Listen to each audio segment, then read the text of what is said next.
Hi guys, today I'm going to do a quick video on reloading.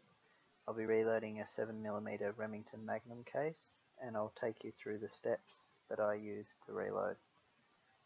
This shouldn't be used as a guide because I'm not an expert by any means, and if you are interested in doing reloading yourself, I would suggest that you do some of your own research, because reloading the incorrect way can be very dangerous. As you can see on the right hand side, I already have the press set up. So the first step is to take a spent case and run it through the full length resizing die that I've got in there. You can neck size, but this is the first time that I'll be using these cases in my gun, so I'll be running them all through the full length resize. The first step is to lubricate the cases. I've got the lube pad here. It's important as you're lubricating the cases to have an even coat on the case and not too much lubricant, as this can cause dinting on the shoulder as it's run through the press. The press creates a huge amount of pressure as it's resizing the brass. The tool that I use to measure the cases is a caliper. I've got a pre-cut case here that's been measured previously to the required length, my trim length, and I've got that just coloured in with a red texture and the trim length written on the side of the case. I use the pre-cut case to also set the case trimmer. Just tighten up the collet and then adjust the adjustment screws for the size, and then it's good to cut. After I've set the case trimmer and the calipers to the trim length, I can measure the case that I've just run through the press, and as you can see here, it's a little bit too long, so this will need to be trimmed. I've got a drill attachment for the case trimmer, so I started off slow and then increase the speed as I go. You can see this case is not much longer than the trim length, so you can't really see a lot coming off here. Once it's all trimmed, I take it off the case trimmer and measure it with the calipers again, and just to make sure that it's the exact size. Sometimes it might be a little bit long and I'll need to readjust the case trimmer, but this one's good. After the cases have been trimmed, it leaves a flat, quite rough edge on the neck, so I'll need to use the chamfering tool and deburring tool to take the edge off and make it nice and smooth, and put a bit of an angled edge on the inside and the outside of the neck.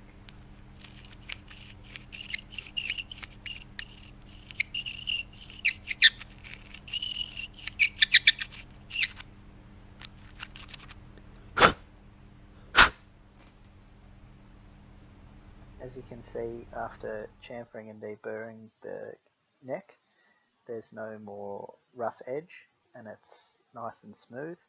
There's a little bit of an angle on the inside and the outside of the neck. This is a case that's just come out of the tumbler. It's left in there for a couple of hours, so it's nice and clean. I do this after the chamfering and deburring, so that there's no chance of brass filings left inside the case. That way, when I'm priming, powdering and then eventually seating bullets, I'm working with a nice clean piece of brass. For the 7mm Rem Mag, I use large Magnum primers. The Federal ones seem to be quite good quality. It's important when using the hand primer to use a constant and even pressure so that the primer is nicely seated into the case. You don't want it to be overseated, and you want it to be flush with the base of the case. You don't want it to be sticking out at all. So after I've primed all of the cases, it's then time to set up the scales and to charge the round before finally seating the bullet.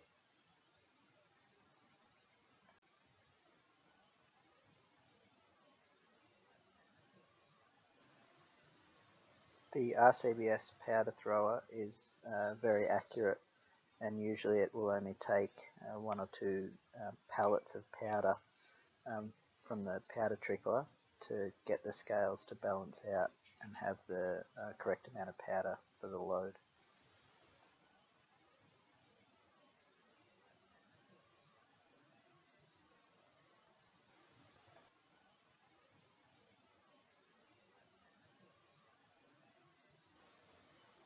Once the scales have balanced out, I'll then put the powder into the case. Sometimes when you're putting it in, it takes a little bit of a tap on the side of the funnel to get the powder to flow through the hole. And once that's done, the case is ready for a bullet to be seated. The projectiles that I'm using for these cases are Hornady's 120 grain varmint hollow point. They're pretty good on the Foxes for long range stuff, and also on smaller sized pigs.